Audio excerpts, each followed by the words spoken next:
Good Thursday afternoon to you. Hope you're having a great day. Thanks for joining us on Sports4CLE. A little later in the show, Sam Amico from hoopswire.com will join us.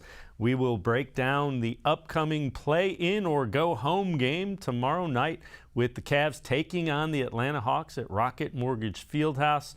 Get a look at some key matchups and some things that you should know about that game. But we begin by talking Browns football. And happy birthday to Baker Mayfield. He turns 27 today. Of course, the big news, he was on the podcast yesterday and wasn't well received nationally. Take a listen to what Scott Pioli, former NFL front office executive, had to say about his reaction to what he heard from Baker Mayfield. There's a couple of things here. He's not the first quarterback to go through something of course like not. this. But, you made the comment before, a lot of eyes, me's, my's. Mm-hmm. Just for count there, in that first 15 seconds of that clip, it was I, me, my 5 times. Well, check that 6 times. And to me, when you're watching this as an outsider, thinking about a player potentially becoming your quarterback, is this a guy I want to come in to take over my franchise? Unfortunately, sometimes with Baker, he always seems to come across as being the victim. When something goes wrong, he projects that towards someone else, to someone else. That's not what a quarterback can do, or should do. Well, you said it best. When something's going wrong internally, when something's going on at home, family business is family business, and family business stays in the house. You don't need to talk about those problems. I understand some people want to, get their way out of a situation. They think maybe this is his end game. Maybe he thinks this is the way that he can accelerate his path out of that building. But if someone's giving him the advice to do that, to say things, to get himself forced out of there, they better understand and realize that there's a lot of people that are watching this who need a quarterback. And when they see him talk like this and talk about his teammates, it's not going to make him a very popular person in the next locker room he goes to, right, because people won't trust him. And the other thing it does is there's head coaches and general managers saying, is this really what I want to bring into my locker room? Because if things don't go well, is this some of what I'm going to get? Well, let's welcome in Quincy Carrier. And Quincy, you heard that from a guy that was a former executive on a successful team. What do you make of what he said about Baker Mayfield? Yeah, look, I know everybody's going to feel and get in their battle stations about whatever it is that Baker Mayfield did or didn't say in that whole podcast situation, right? It's going to be a lot to do or a little made out of it or whatever people are, right? One of the things I did notice when I was listening to the podcast was he kind of believes the stuff that people say about him on Twitter in the positive direction. He believes in all of those, I don't know, memes is the best way to put it, that people have been putting out there about him. And he's regurgitating it, right?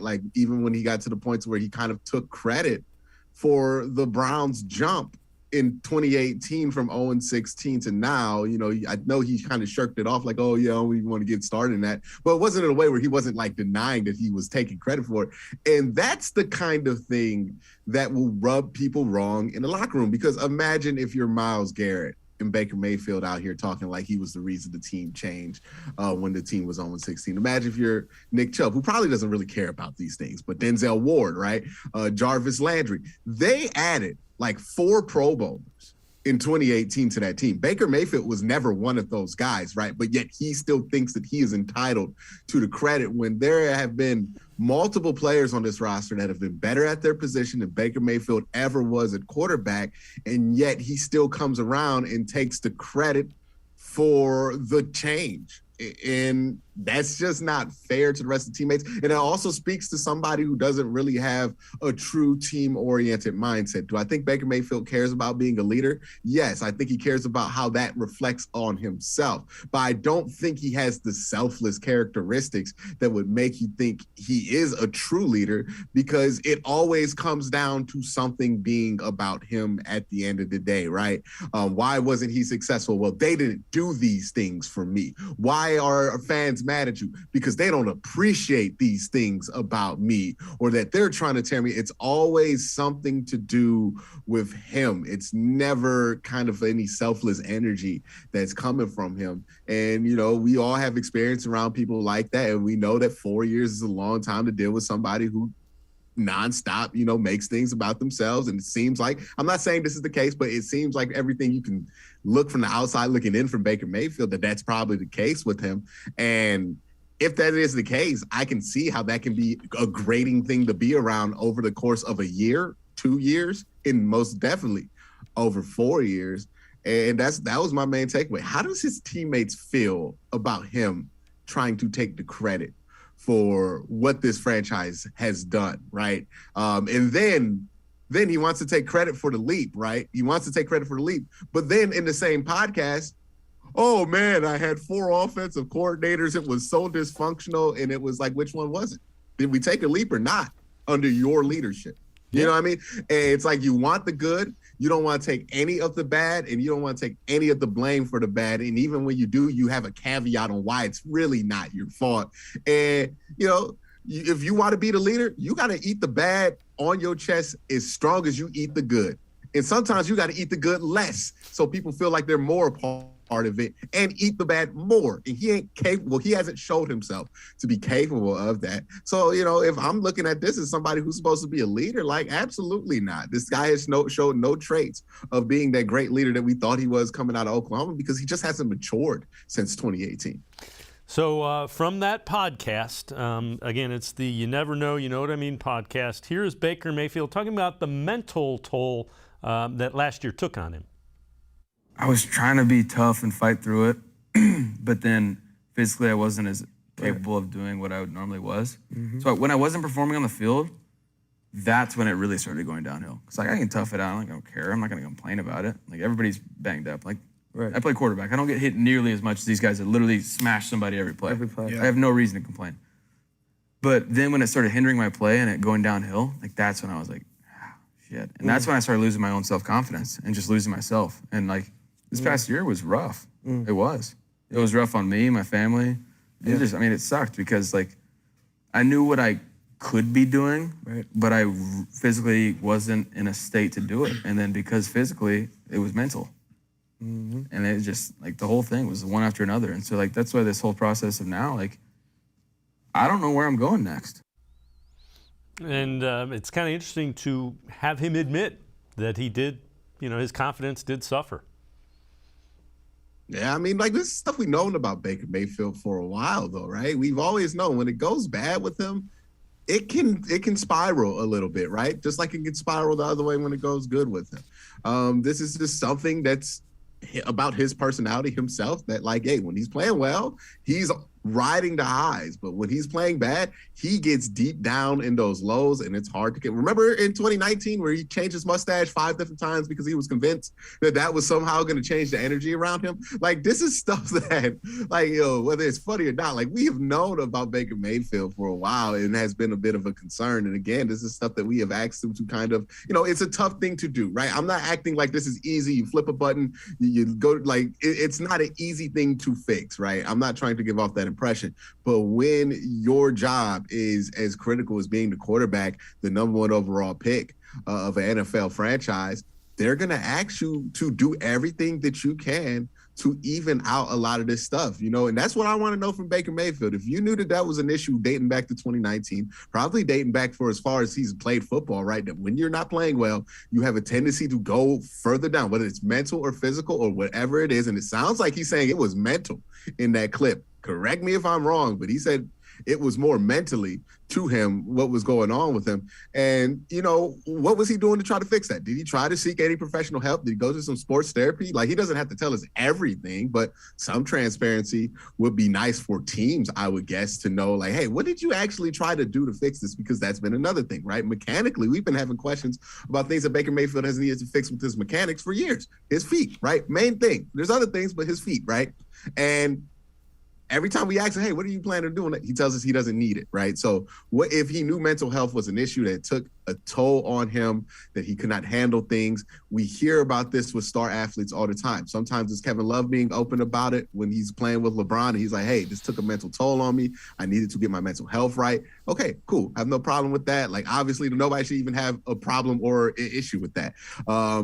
But it is something that, hey, we're going to ask you to be better than that, or at least try to, fix that. And he never really did. And this is why he's kind of in the situation he's in. Like, talent has very little to do with it when it comes to Baker Mayfield, and why he's been so up and down. It comes down to a lot of the things mentally, right? He can't find that straight line to just be nice and dependable. And when you're not dependable at the quarterback position, it don't matter how high your highs can get because they can't trust you. Quincy Carrier and I are going to step aside, take a quick time out. We will continue to talk about Baker Mayfield and the podcast he was on and the national reaction to it. Sports4CLE, you'll be right back. Stay with us. Come back to go forward. Back to learning new things. Back to pursuing your dreams. Tri-C has flexible learning options to fit your life. And every year, more than 1,000 local companies provide Tri-C students with real-world learning. The right education can boost your lifetime earning power by hundreds of thousands of dollars. Start now with a college education you can afford. Tri-C, where futures begin. When it comes to selling you a mattress, most retailers are handing you a long line of extra steps that drive up costs and create confusion. At the Original Mattress Factory, we simplify the mattress shopping experience by building mattresses and box springs in our own local factories and selling them direct to you. It's short, sweet, and simply makes sense. So experience more than just a mattress store. Experience an original, the Original Mattress Factory. The Ohio Lottery Partners in Education program recognizes role model students and teachers from across Ohio. Nominations can now be done completely online. To nominate a deserving teacher or student, go to OhioLottery.com. In the About section, find Partners in Education. There you will find links to the nomination forms. Students, kindergarten through 12th grade, can be academic all-stars. Teachers can be honored as a Teacher of the Month. The Ohio Lottery Partners in Education, where stars shine.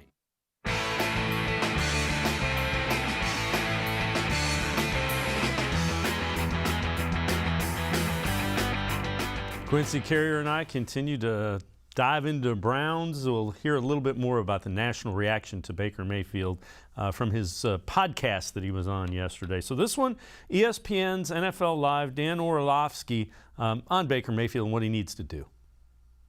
Welcome to the NFL. A little bit, and he even said it himself. He finally got a taste of it. Listen, the NFL lies all the time. And Baker, this is kind of the early parts of his career and his experiencing it. I would say this, move on, but never, ever, ever forget how you feel, right? Like, you got to be accountable for the things that your hand was a part of during your time in Cleveland. You've got to learn from what you did well. You've got to learn from what you didn't do well, and you've got to take ownership of that. And you've got to learn what you did right and learn what you did wrong. Baker's got to understand that the NFL is about a career, not a singular individual moment. And yes, he was the #1 pick for the Cleveland Browns. In many ways, I think that Baker was set up to fail. I mean, he went to the organization that was the worst ever in North American sports and brought him to the playoffs and won a playoff game and beat one of their arch nemesis, Pittsburgh Steelers, for the first time on the road in forever. So for a guy that was set up to fail, he did have a lot of successes. It's just time to start writing a new chapter. All right, we play that against this from The Volume. It's the Colin Cowherd podcast, and Colin continues, it's not a victory lap, it's a victory marathon with his battle with Baker Mayfield. Here's Colin Cowherd. Right now, he's interviewing for a job with every other GM in the league. Do you think they want a quarterback with a short guy complex? Do you think they want a quarterback who says he was bothered by the criticism and had to get off social? A quarterback who said, I'd like to go into fans' cubicles and boo them? He's showing weakness. He's showing an inability to control his emotions, that he doesn't have control of them. They control him. And Quincy Carrier, I think the one thing is he's got to be, a quarterback in the NFL has to be above what's going on in social media. He just has to. Well, energy is a finite resource, right? We don't have unlimited energy. We have to go to sleep at some time. Like every human being is like this, right? So you have to pick and choose what you're going to spend your energy on. And the question I would ask Baker Mayfield, if I was able to ask it to him, is, hey, how much energy have you spent on the haters? How much energy over the last 4 years have you spent on the naysayers? How much energy over the last 4 years have you spent on negative. Well, now I want to say negativity because negativity can be productive, but on people being obtuse with you, like Colin Cowherd, who could come at you obtusely, like not really coming at you genuinely. How much energy have you spent on that? And what has that ever netted you? Like, have you gotten a positive return out of that energy? Like, it's junk food at the end of the day. He's spending a lot of energy just like, hey, man, I'm mad that the Browns lied to me or they told me one version of events. We'll never know what really happened between him and the Cleveland Browns. But the fact of the matter is that they've been looking to upgrade. They're an NFL team. They're going to look to upgrade. And I understand that the reality of this business might dawn on people later because they're wrapped up in playing football. So if somebody who watches football doesn't really have the same grasp on it as somebody who plays it, I get that. But when it came to Baker Mayfield and all of this, and he's surprised and all that, look, once you find out that they think that they could move on from you, which, by the way, last year, these were rumors going around last year that they could move on from Baker Mayfield. All right, focus your energy on just being the best quarterback you can possibly be. So that's how you can prove somebody wrong, right? If you just put that energy in being a better quarterback, right? And just not worrying about any of that, because ultimately, what's he going to really do about it other than make things worse, right? Go on a podcast. Now he's back in the headlines. Like, people just forgot that the Browns thought he wasn't an adult. Now he just reminded everybody that they're going to put that back out there, right? Even if they're praising Baker Mayfield, now what comes in that headline? Oh, yeah, well, remember, the Browns don't think he's an adult, but he said this and that. So now it regurgitates bad headlines for you. Like, what is the positive? What is the end goal in here, right? There's really no real end goal other than you get a victory clap and a cheer around from these people on Twitter who don't matter to you in your success, right? Like, they're just people there that like you because you played at Oklahoma, or maybe you had a couple of good games in Cleveland and they like you, so they're going to root you on. But other than that, like, who does this benefit? Who does this help, right? And I don't think he's done a cost benefit analysis of where he's spending his energy, because it clearly hasn't been spent and focused in the right place. Because everything, well, not everything, but like I would say 75% of the stuff he's done in the offseason has seemed to be driven by pettiness and passive aggressiveness. And that's going to burn out. It's junk food. You know what I mean? It's junk food for your mind. And that's not going to be good for you in the long run. So let's head to the voicemail of Truth and Reason. And this is a huge Baker Mayfield supporter. He and I have gone back and forth. And let's listen to what he has to say about Baker and Deshaun Watson. Hey, Dave, it's Mr. Sooner Mayfield again. And, oh, baby, did you open up a can of worms. You hit on something that I'm pretty sure you were correct on, and that is, did Baker Mayfield have the permission to audibilize like he probably could have? When he was at Oklahoma, he had the best offensive mind, Lincoln Riley, as his offensive coordinator, and then he had Lincoln Riley as his head coach. Both years, you could see Baker audibilize. You could see him come up to the line, and then he'd look around, and he'd back up, and then he'd holler over something to Marquise Brown or C.D. Lamb or talk to Joe Mixon the first year. As it turns out, he would make some great plays.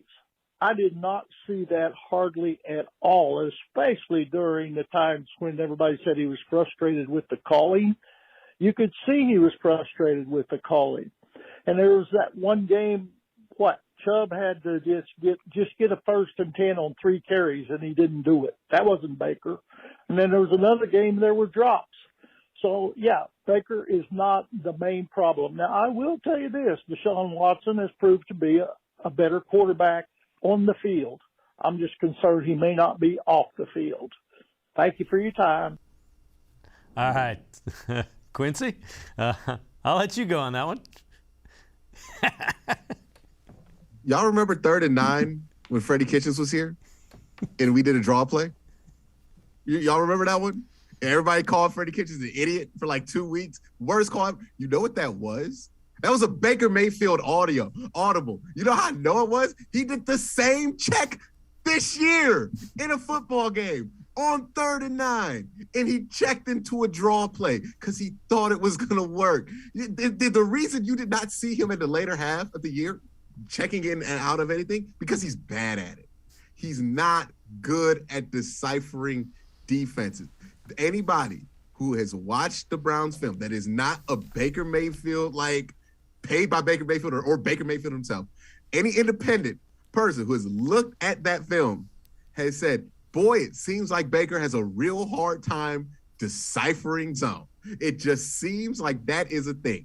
If he cannot decipher zone, if he cannot read defenses, you know what most definitely he should not be able to do? Change the play. Because what are you just adjusting the play to if you don't know what you're throwing to? Right? Like that is just key number one. And we know he can't do this because he did do this and it resulted in some poor things, right? Baker Mayfield at his best was a recreator, right? If you tell Baker Mayfield, this is what you're going to see, this is the route that's going to be open, I need you to throw this football in this spot. Don't think, just throw that football in that spot, right? We talked about it. Baker Mayfield's best plays are when he's able to get that ball out pretty immediately, when he's not thinking a lot, right? And just throw it there. He has the arm talent, tremendous arm talent, to do that. And that's what he did a lot in 2020, right? There's clean pockets, everything went right. And then if he had to do that one play or throw it to there, or if that's not there, throw it here, just 2 reads, half field, he could do that. Teams adjusted to that, made him have to think a little bit more. He threw a bunch of interceptions this year or threw a bunch of turnover-worthy plays this year. So it's not rocket science. I get that he was able to make checks and calls at Oklahoma, but baby, Oklahoma is not the NFL. You know what I mean? Like, especially the Big 12 defenses. They're not the NFL. They're not even close. There's like probably 12 NFL players in the entire Big 12 defense that are in the Big 12 at a given time that are going to be starters eventually in the NFL. Like that it's a level of talent that's just much different. It's a level of complexity that is much different. And even when we gave Baker Mayfield the full reins, which was, again, that Freddie Kitchens year where he had all the reins that he wanted in that offense, we remember if it weren't for Jameis throwing 30 of them, he would have led the league in interceptions by a significant margin. Like, I don't know. This is a new one. I got to give it to the man. Like, that was a new one. I have never heard that one before, but there are ways you can make Baker Mayfield a more serviceable quarterback than he was last year. That ain't one of them. That ain't going all Peyton Manning with Baker Mayfield. I would not suggest it. I mean, somebody else is welcome to try it if they want to trade for him. But I just personally would not suggest that. That wouldn't be a good fit for him. Quincy Carrier and I are going to step aside. On the other side of the break, we turn our attention to the draft. That's straight ahead on Sports4CLE. Stay with us.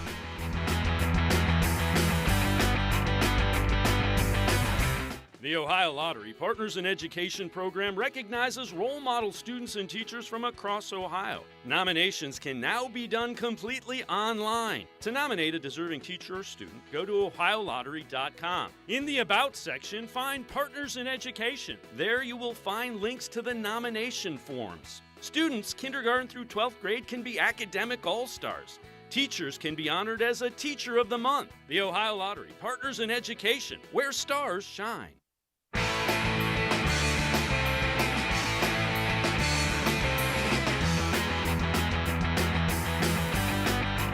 We continue talking Browns with Quincy Carrier. We're going to head to the voicemail of Truth and Reason. This one about some later round picks in the upcoming draft. Hi, Dave, longtime Browns fan. Got a couple of future picks for the Browns. Jalini Woods of West Virginia, 6'7", 270 pounds tight end. In place, kicker Cade York, LSU. Let me know what you guys think of them, too. Love the show. Thank you. And as always, we appreciate all of our voicemailers. So, Quincy, I will defer to you. Jelani Woods, tight end from Virginia, kicker Cade York from LSU. Your thoughts? I have pretty, firm thoughts on drafting kickers. I don't think you should really do it, or you should avoid it if you can, just because, not because I don't think kickers are not valuable, right? I think people make that mistake with me all the time. They hear me talk about why I wouldn't draft kickers, and they think, oh, Quincy just doesn't think kickers are valuable and all this stuff, and I get these people to mention me on Twitter and get mad at me. The thing with drafting kickers is that NFL teams are awful at evaluating the kicker position. They have no idea what to look at. And think about it. How would you scout kicker? Nobody knows, right? Like, nobody has a real idea. There's no science. Like, are you really looking at their 40 time and the 20-yard show and how much they can? None of that matters. We have this whole process that we have to scout and evaluate players is meant to scout football players, not kickers and punters, like, or long snappers or anything like that. We really have no great process or no refined process. All the money in the NFL goes towards finding receivers, quarterbacks, defensive ends, linebackers, and all those kind of players. Not really towards kickers. So when we look at this stuff and we talk about drafting the kicker, we also have to factor in that we are bad at evaluating kickers. Like, there's one kicker, Mason Crosby, who has been drafted by his team that was a draft pick. Well, that was a draft pick, obviously, that is still with their originally drafted team. And then there's obviously the guys, like, I think there's Cincinnati's kicker, and I think the Rams kicker they drafted a couple years ago. No, the Buffalo Bills kicker they drafted a couple years ago, right? So there are 3 kickers that are with the team that originally drafted them. One of those has gotten a second contract. Out of all the kickers that have been drafted, that's not a good percentage because we're terrible at this. How you usually find a kicker is you just have open trials, right? You just bring in as many undrafted guys, dudes off the street, you have them kick, and then the one dude that doesn't miss, you keep him. And then you figure out if he's your kicker. Like, we are just bad at evaluating this. We have no way to evaluate this, and nobody can come up with a better way to do it. So thinking that you're so good at evaluating kickers that you're going to spend a 5th round pick on a dude where the process has been proven to be unreliable on, that's why. Like, remember Roberto Aguayo, 2nd round pick? Everybody was so sure he was going to be a great kicker. He was out the league in like 2 years. Like, it happens all the time. We are not good at scouting these kickers. We should stop acting like we know what we talking about when it comes to any of these kickers. We had no idea who's going to be good. Nobody was talking about Justin Tucker coming out of Texas, and neither were they talking about Phil Dawson, right? So if we can just accept that, we can change how we can evaluate these guys and change what the process is. We should not look at drafting kickers like we would look at the same process for other football players because we don't evaluate them like football players. It's a whole different process. And that process for them is undrafted free agency and just getting a bunch of tryouts and seeing if you can stick like that, because it has been proven that we are not good enough at evaluating this position to spend draft picks on it without it usually backfiring. All right, let's take a look at a 7-round mock draft from Josh Edwards from CBS Sports, recently done. So at 44, he has the Browns going defensive tackle Logan Hall. You see Pickens still on the board, Leal still on the board. What are your thoughts? Logan Hall and Travis Jones still on the board. What are your thoughts of Logan Hall there, given who he is drafted right in front of? I think at 44, if Logan Hall is there and Perion Winfrey isn't, it's going to be Logan Hall. If it's both, I would think it would be Perion Winfrey. But it's going to be a toss-up between those 2 players. Those are the guys who fit the mold of what Andrew Berry has looked for at this defensive tackle position. Now, again, granted, we have not a great idea on what this mold is because this will be the highest pick that they have spent or the highest amount of resources, free agency or otherwise, that they have spent on the position, right? This would be their biggest investment at defensive tackle if they go at 44. But I would think that they go defensive tackle at 44, and they would go probably with Logan Hall or Perion, one of those guys who are around 300 pounds. I don't think they have much interest in the plus 300-pounder, especially if they're not like an athletic freak like Jordan Davis. So that's why I think they would go. 44, I think you have to go defensive tackle there because the gulf between the defensive tackle that you could get at 44 versus what you can get at 73 is massive, right? You go from Perion Winfrey, Travis Jones, Logan Hall, that crop of players, to all of a sudden looking at like John Ridgeway in the 4th round. So that's a massive jump that you don't want to deal with while as wide receiver. Yeah, you can get George Pickens. Yeah, you can. You might be able to get a Christian Watson or somebody like that. But, at 73, you could get John Mechie.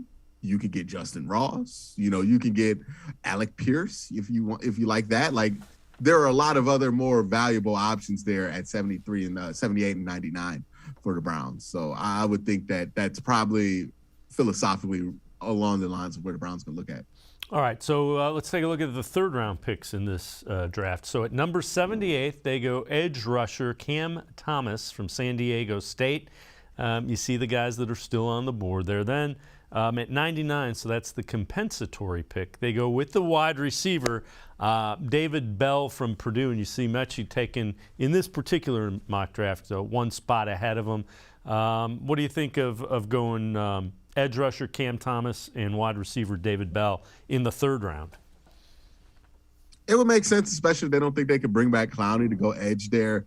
I think they probably go wide receiver there and probably at 99, just to have a new crop of guys that they can rotate in and out. And also, like, Andrew Berry, he likes to put things a couple of years ahead, right? Maybe Amari Cooper works out for a couple of years. We get to that 3rd year and it's looking like something that we don't want to pay that price tag on. Okay, now we can slide to John Mechie there, right? We can have somebody ready to be there. If you have more guys available, you'll have somebody on a rookie deal there to take that spot. So I think they would double dip there in the 3rd round. And get a couple of wide receivers. This is a crazy wide receiver class. The fact that we're talking about John Mechie at 99 is ridiculous. Like, that is a show to how ridiculous this class is. All right, let me ask you this. More likely to trade up from 44 or back from 44? And if it's up, who are some names you think they would go up and get? I think it's more likely to trade back from 44, like, unless something silly happens, right? Where like Jordan Davis is there at like 37 or something like that, right? Then I think they do trade up and get Jordan Davis or whatever premium player, like a George Katopoulos or somebody like that, right? If that just happens to slide. Other than that, I think they probably stay at 44, but if they do, it could be a situation where they move back. Like, let's say they get to 44 and there's no Perrion, there's no Logan Hall, there's no Travis Jones, there's no defensive tackle that they're interested in, and also there was a big run on wide receiver. Then I think they would move back, maybe for value for next year, right? If they can't hit the spots that they want to hit at this year, because there's a gulf of players here once you get to like the 4th and 5th round, that the best available players for this team aren't going to be players that are that useful for the Browns. All right. Quincy Carrier and I are going to step aside, take a quick time out. Other side of the break, who needs to break out for the Browns in 2022? Plus some interesting news about Odell Beckham Jr.'s ACL, the one before the one he will have this offseason. Sports4CLE, be right back. Stay with us. Come back to go forward. Back to learning new things. Back to pursuing your dreams. Tri-C has flexible learning options to fit your life. And every year, more than 1,000 local companies provide Tri-C students with real-world learning. The right education can boost your lifetime earning power by hundreds of thousands of dollars. Start now with a college education you can afford. Tri-C, where futures begin.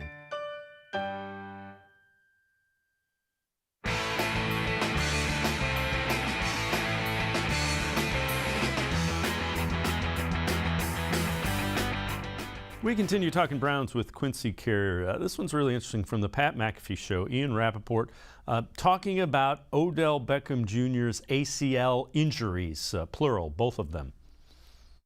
Odell Beckham Jr. still on the market? We're just assuming he's going back to L.A.? Still on the market. I wouldn't say it quite like that, but there is mutual interest, and they know more about his knee than everyone else. Their team doctor did the surgery. Sounds like it went really well and actually corrected Just like Dak at Dallas. Corrected a previously bad surgery from a couple of years ago. Oh, who was that doctor? Cleveland. Have we talked about this or no? No, I'm just learning of this right now. And we don't have to out the doctor, but these are the things that we should be outing, though, for future players, because all these relationships that some people have, they automatically get business. And what if they're not great? What if they just are there strictly because of who they know? Yeah. You know, that's a real thing. So when Odell tore his ACL with the Rams, remember on I was thinking interception return, right? Or with the Browns on interception return. Yeah. He had an ACL done. It did not sound like it went as well as anyone would have hoped. So before the Rams signed Odell Beckham this past season when it was like a huge deal, the knee was a concern because it was not 100% healthy. And I don't believe they would have given him a long-term deal just based on the knee because it was troubling. And then in the Super Bowl, he's playing his butt off. He's probably going to be the Super Bowl MVP. He tears his ACL again. And in a weird way, there's a little bit of relief from everyone because now it can get fixed right. This past surgery went really well, and he probably is going to have extended his career just because of this recent surgery. And it's important to note that the surgery that was done previous to that was not done by a Browns physician. You see, it was done by a very well-known and one of the icons in sports medicine, Dr. James Andrews. So again, Quincy, kind of interesting when you hear those kind of things. It explains a little bit about Odell and his time after that ACL here. Yeah, man, he just got bad luck in Ohio. I'm just gonna be honest with you, it just seems like he has horrible luck, right? He plays the Bengals, he tears his ACL one time with the Browns, he comes back. Well, the first time he hurt his foot, right? That was against the Browns in a preseason game when he was still in New York. It was like T.J. Ward that hurt his foot or somebody like that. And then he comes to Cleveland, and then he tears his ACL against the Bengals, comes back, plays the Bengals in the Super Bowl, is having a great game, by the way, in that Super Bowl, like an amazing first quarter, and then tears his ACL in the second. To the point where the Rams almost lost that game because he wasn't in there. But yeah, it was just, he just got bad luck with the state of Ohio. Some dudes just, it just ain't for him, right? It just, nothing went right for him over those few years. And that's just another example of things just didn't go right. Sometimes it ain't meant to be. Sometimes things don't fall in place when you want it to. That's just another one of them. But, I'm glad he got that surgery fixed. Part of me reads that headline and goes, oh no, is Odell Beckham getting older to where the point to where he's I'm at the best. I felt better than I did when I was 22. That's always how you can tell when a player's about a couple years away from hanging them up is when they start hitting you with it. I'm at the best shape of my career. It's also what makes me afraid of Tom Brady, because Tom Brady been around for forever, and he's never hit us with the I feel like I'm in the best shape of my life, which tells me he's going to be here for another 10 years. He ain't even hit that age, right? Ben said that 2 years ago. He was gone, right? Matt Ryan, probably in this offseason, somebody's going to ask Matt Ryan while he's with the Colts, how do you feel? Best shape of my life. Same thing Phillip Rivers said the year before he retired with the Colts. I'm just saying, when you hear an athlete say that, that's usually when they about to wrap it up pretty soon, right? When they hit you with the summertime, best shape of my life. That is a key side right there, and that is a big version of that where you hear, man, this surgery went so good that it corrected other surgeries. I feel like I'm gonna be in the best shape of my life come August. Oh no, that's not good. I think. I hear you. All right, and I know you've addressed this on your show as well. Who needs to have breakout years for the Browns in 2022 to be, if the Browns are going to do what they want to do, which is go deep in the playoffs? One thing I was surprised about when I did that video was there is a strong amount of people that feel like Jedrick Wills was awful. And I just don't understand where that comes from. I didn't think he had a strong year last year, but I thought he was fine, given that he was playing some of these games with the injury, and you could tell he couldn't get to his third step on his drop, and he actually had to miss about 5-7 games because of it. But when he came back, he wasn't bad. I mean, a lot of those sacks, and I hate to keep harping on it, but you got to point the finger at who the problem was Baker Mayfield holding the ball wrong or just running into some of these sacks at some point, right? So I don't think it was Jedrick Wills. The comment section on that video was overwhelmingly, Jedrick Wills needs to step it up, which I could see it. But I think Jed's fine ultimately. I think the players that need to step up are, David Njoku. We got a lot riding on him, right? 5th-year option plus the franchise tag, looking to give him a long-term deal. This is the year where he needs to show us he can get 800 yards at least as a tight end, right? He needs to have one of those premier years. I'm not asking him to be Mark Andrews or Travis Kelce, but he needs to be in that neighborhood, right? So maybe a David Njoku needs to step up. I think a Donovan Peoples-Jones is going to have to step up huge here, right? Defensively, not saying that he wasn't good last year. Obviously, I thought he played very well last year, but we need to see a player like JOK hit that next step. And become the player that we know he can be. And he was playing pretty well last year. We just want to see him have that more freedom and make just even more plays. And Chase Winovich is probably somebody who's going to have to step up a decent amount here, right? Because we don't know what Clowney's going to be. We know we got lucky with a healthier Clowney. We don't know if we're going to get that again this year. And if he's not, we're going to lean on Chase. So he needs to step up and be ready for anything that comes his way. So there's a lot of players that need to step up on the defense and the offensive side of this team. It's just, depending on what situation and scenario you want to get into. How different does this offense, how different does Deshaun Watson make this offense? How different is it going to look? And, when they sign Brissett and Dobbs, that tells me Kevin Stefanski's planning a lot of different things. Yeah, they're going to open it up a little bit more when it comes to adding an extra dimension to this team, right? They want to have teams worry about the quarterback running. They want to have teams think about leaving a spy, right? Because when you leave a spy, you eliminate the extra guy that the team has or the defense has an advantage in the run game, right? That's why you run the quarterback sometimes, to get that advantage back, because you get the extra player and the extra blocker when you run your quarterback out there. It can be the same thing in reverse when you want to run the ball when you have a mobile quarterback. This is why teams like Arizona and the Ravens tend to have really good run games, is because, the quarterback being a real threat to run the ball is just going to help you out tremendously, and it looks like they're going to try to take advantage of that. I wouldn't be surprised if we see more pistol this year than we've ever seen in the last 2 years combined. Quincy Carrier, as always, thanks so much for the time. Great stuff, Quincy. Thanks very much. No problem, man. Thanks for having me on. All right, Quincy Carrier. Make sure you check out his show as well on YouTube. All right, we're going to step aside, take a quick time out. On the other side of the break, we turn our attention to the Cavs, getting ready for the ultimate must-win. You win, you're the 8th seed. You lose, your season is over. Sam Amico from hoopswire.com will be along to talk Cavs Hawks. Stay with us. Come back to Go Forward. Back to learning new things. Back to pursuing your dreams. Tri-C has flexible learning options to fit your life. And every year, more than 1,000 local companies provide Tri-C students with real-world learning. The right education can boost your lifetime earning power by hundreds of thousands of dollars. Start now with a college education you can afford. Tri-C, where futures begin. When it comes to selling you a mattress, most retailers are handing you a long line of extra steps that drive up costs and create confusion. At the Original Mattress Factory, we simplify the mattress shopping experience by building mattresses and box springs in our own local factories and selling them direct to you. It's short, sweet, and simply makes sense. So experience more than just the mattress store. Experience an original, the Original Mattress Factory. The Ohio Lottery Partners in Education program recognizes role model students and teachers from across Ohio. Nominations can now be done completely online. To nominate a deserving teacher or student, go to ohiolottery.com. In the About section, find Partners in Education. There you will find links to the nomination forms. Students kindergarten through 12th grade can be academic all-stars. Teachers can be honored as a Teacher of the Month. The Ohio Lottery Partners in Education, where stars shine.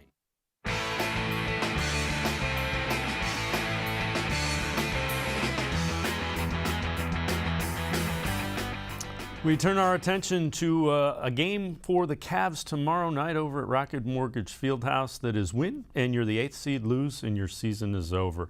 Let's welcome in Sam Amico from hoopswire.com. Sam, in watching that game against the Nets the other night, boy, it was impressive the way the Cavs got it down to 6, but it seemed like they almost didn't know what to do once they got it to 6. They got a little excited and didn't maintain the composure that they had to get it from 20-whatever to 6 in the fourth quarter. Yeah, that's the difference between a team with two players who have won championships and a team with Darius Garland and Evan Mobley, which is a fine young team, but that's a very young core that's in that situation compared to Kevin Durant and Kyrie Irving, who have hit some incredibly big shots in big moments. And really, I looked at it like the Cavs cut it to 6 on a couple occasions, and it seemed like every time they did, Kevin Durant would hit a jumper, just almost like, well, I'm going to take this game over. And that's something that those guys have done time and time again. Credit to the Cavs for, again, battling back in a situation, looked like the game was over in the first quarter, and just battled back and made a game of it. But really, I just think we saw the difference between an experienced veteran team veteran stars playing a home game against a team with young stars playing a road game. Yeah, fair enough. All right, so the Cavs getting ready for that game tomorrow night. Let's take a look at this tweet from Chris Fedor. JB Bickerstaff on Jared Allen's status for tomorrow night. Haven't ruled anybody out, haven't ruled him out either. And we dovetail that from Chris Kirchner, who is a Hawks beat reporter. Nate McMillan said the Hawks are preparing as if Jared Allen will be available for Cleveland tomorrow. It doesn't change things. Cavs' size inside presents a challenge for Atlanta, and we know that. How big of a lift do you think Jared Allen would give this team, just making his return after so many games? Yeah, just an emotional boost alone would give them quite at least an emotional lift. Not to mention they'll be playing in front of their home fans.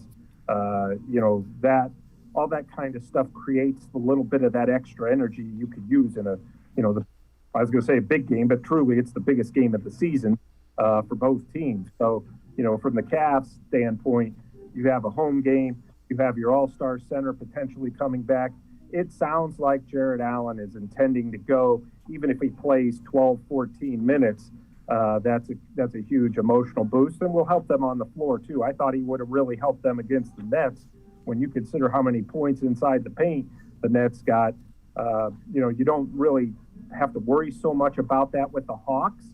But when Trae Young or Kevin Huerter or any of their guards penetrate, if you have Jared Allen standing back there, Evan Mobley and Lauri Markkanen, that's a different animal that teams struggle against all season. So just his presence alone would be a huge lift, I'm assuming, for the Cavs. Let's take a look again at how this season series has kind of gone, and it's gone the way of the Hawks. They've won 3 of the 4 games. Now, it's important to note the Cavs did not have their starting 5 for any of those 4 games, so that's important to note. You see Kevin Love with the 19 points, 6.5 rebounds, shooting almost 42% from three-point range. Mobley, who's coming back and played pretty well, averaging almost a double-double against the Hawks this year. Now, the other thing is, you pointed out, home game, Cavs 25-16 at home, and conversely on the road, the Hawks, very different team, 16-25 on the road. Let me ask you this. Would you consider starting Kevin Love, a guy that he was productive in the minutes that he had against the Nets? I know you don't want to deviate from what you've done all year, but again, this game is different. You got to win it. If you don't win it, you don't get to play again. Yeah, I don't know that I would start him, but I'd probably bring him off the bench 2 minutes into the game if I had. I think that you don't want to, because if you start him, if Jared Allen is healthy and able to start, then you're probably moving Markkanen out of the starting lineup, and I just don't think you want to mess with his psyche there. Now, if Jared Allen doesn't play or doesn't start, certainly I would consider starting Kevin Love and continuing to go big, because again, Kevin Love has been in this situation, right? He's been in big game situations. He's been in Game 7 of the NBA Finals on the road. I think that we saw some of that experience play out against the Nets. Kevin has been playing better later in the season. So that's just a veteran who knows when to step it up at the right time. So, yeah, if Jared Allen doesn't play, absolutely, I would consider, if you're the Cavaliers, going big and going with more experience and using, say you have Evan Mobley and Markkanen and Love, and then Burt and obviously Darius Garland starting in the backcourt. I think that's a pretty formidable lineup. And, the only way I probably wouldn't start Love is if Jared Allen returns and starts right away. But the Cavs will definitely have an advantage either way in the size department, as the stats just showed, Dave. Mobley and Love have had nice games against the Hawks, and I suspect that's something that 2 guys the Cavs are going to turn to again tomorrow night. So the other thing that you saw against the Nets was Garland played really well for a guy that hasn't been there before. And Rondo is a guy that just always, they call it playoff Rondo for a reason. And you saw flashes of that. How important has Rondo been to Garland, and how important will those two be in this game against the Hawks? I don't think you can understate the value of Rondo at this time of year. There is a reason he has that nickname, Playoff Rondo. We saw it against the Nets a little bit, or a lot. He is a steadying force when it comes to taking care of the basketball and looking in and trying to get good shots for his teammates. So I think that he's invaluable in that sense. And again, this is why you go out and get veterans such as Rondo when they went out and got him and Ricky Rubio went down. It's because this is a guy who has generally throughout his career played his best when it means the most and has been able to act as kind of a coach on the floor. So I wouldn't be surprised again if we see him get a lot of minutes against the Hawks as he did against the Nets, just to be, he's not a guy who's going to score a lot. He's not a lockdown defender. He just understands how to slow the game down. And, in these type of games, everybody's kind of emotionally charged. So it's important to have a guy who understands kind of like, I'm going to calm everybody down. And that has helped, yes, Dave, that's helped Darius Garland immensely. And it's not only helped Garland, but it's helped the other younger players as well. Sam Amico from hoopswire.com and I'm going to step aside, take one time out. On the other side of the break, we'll look ahead to some keys for this upcoming game between the Hawks and the Cavs. Win, and you're the 8th seed. Lose, and you go home. We continue talking Cavs-Hawks on Sports4CLE. Stay with us. When it comes to selling you a mattress, most retailers are handing you a line. A long line of extra steps that drive up costs and create confusion. At the Original Mattress Factory, we simplify the mattress shopping experience by building mattresses and box springs in our own local factories and selling them direct to you. It's short, sweet, and simply makes sense. So experience more than just a mattress store. Experience an original, the Original Mattress Factory. The Ohio Lottery Partners in Education program recognizes role model students and teachers from across Ohio. Nominations can now be done completely online. To nominate a deserving teacher or student, go to ohiolottery.com. In the About section, find Partners in Education. There you will find links to the nomination forms. Students, kindergarten through 12th grade, can be academic all-stars. Teachers can be honored as a Teacher of the Month. The Ohio Lottery Partners in Education, where stars shine. Thanks for buying a fishing license. I want you to picture all of the great things this simple purchase does. Like building public boat ramps, keeping local waters clean, and maintaining a healthy fish population. What's Mom doing? When you buy a fishing license, you do a lot. Every dollar protects and maintains your local waterways for future generations to enjoy. Visit takemefishing.org.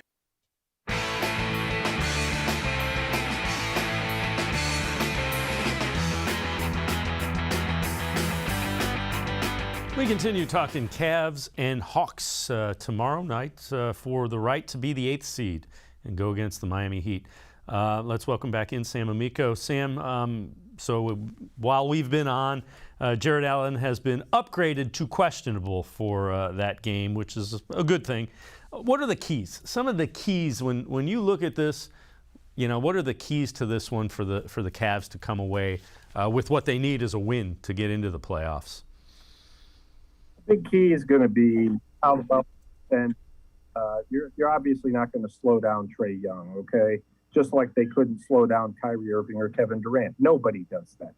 So, you're going to try to make him work for his points, make him tired at the other end, try to wear him out they're on offense and try to limit his attempts. And the way you do that, obviously you don't have that type of great defender who's going to make Trae Young miserable. He just has too many moves. But the way you do that is by controlling the pace offensively. So a big part of that will be up to Darius Garland to control the pace offensively, kind of slow down the game a little bit, not get sped up. The Hawks like to speed you up because if they speed you up, well, that means more shots for Trae Young. So you want to try to slow it down a little bit, limit his shots into, the high teens, low 20s, as opposed to him getting 30 looks at the basket. Now, they're obviously more than a one-man team, the team that went to the Eastern Conference Finals last year. So your job is going to be to try to contain, limit, and make life miserable for their other guys, for the Kevin Huerters of the world, for the Clint Capellas of the world. You know, everybody else on that roster is capable of putting up, or at least everybody else in their starting five is capable of putting up a 20-point night. You want to contain those other guys because you're just going to assume Trae Young's going to go nuts. So, you know, if you're the Cavs, a big part of it is going to be, again, team defense, protecting the basket. They have to do a better job in the paint than they did against the Nets defensively. And other than that, you know, just play your game. Do what you've done all year long, and that is to play determined and gutsy and give yourselves a shot to win at the end and kind of ride the crowd. It's going to be rocking in there tomorrow night, so kind of ride those emotions. And if they have if they were on the road, I might feel differently. But the fact that the Cavs are at home, I think that they've got a pretty good shot to get this done and get in there and get the 8th seed and get some playoff experience. How big would that be? How big of a and it would be more of looking at it from a growth thing. How much of an advantage would it be for this group, this young core, to experience what a 7-game series, even if it's 5-6 games, what that would feel like against the Miami Heat? That's a huge boost in terms of morale and experience going into next season. You know, you've got to say, hey, we tasted a playoff series. We're a playoff team. We made it to the first round. Let's assume that the Heat beat them in a 7-game series. So what? You've gotten that playoff experience, and the natural progression, ideally, is you go from the first round 1 year, next year you win a series, the year after that you get to the conference finals. You know, sometimes it speeds up, sometimes you hit a speed bump, but that's the way. If you're a young team like this and you're the Cavaliers and you're president of basketball operations, Kobe Altman, that's how you want this thing to work. You want to take the small steps, and you can take that first step this year because you're right there, almost able. You know, if you win this game Friday night, you're in, and you've taken that first step. If you lose the game Friday night, look, it's not a huge deal. You probably would have been the 6th seed had you been able to stay healthy all year, so you can use that to build confidence. But playing in a series against a team that went to the finals 2 years ago in the Miami Heat, that's just a huge confidence boost going into next year, and it's great experience for a young team that's, you know, still developing and still growing when it comes to their star players. The other thing that you always hear is like guys playing in the NBA playoffs for the first time, and you and I have covered this for so long. They talk about how the experience of their first playoff series motivates them to work harder because they want to experience that again. And that's the reason I think it's huge that they get that playoff experience.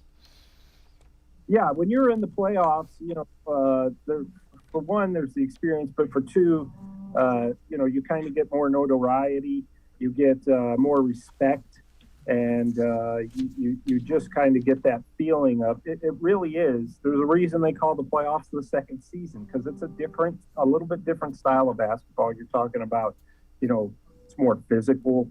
It's a little bit more, obviously more intense. The rotations are shorter. There's usually 7-8 guys playing a night. There's just more at stake. So I just think that it's obviously a bigger stage and a bigger deal makes it more enjoyable. And it does make guys work harder because they especially guys like the Cavs, like Darius Garland or Jared Allen, you know, or Markkanen or some of these others, they have missed the playoffs. So they know what that feels like. But once you get there, yeah, you don't want to go back to missing it again because getting there is so cool. And it really makes you feel like, as an athlete, obviously you want to win a championship every year. It makes you feel like you're that much closer and that you're that much better of a player and getting that much more respect. Sam Amico, thanks so much for the time and the insight, Sam. Appreciate it very much. All right, Dave, great to talk to you again, and I am sure we will visit at some point soon. Sounds good. Sam Amico, make sure you read them. All things Cavs and NBA related, Sam Amico, hoopswire.com. That's going to do it for this edition of Sports for CLE. We'll see you back here tomorrow at 4 o'clock.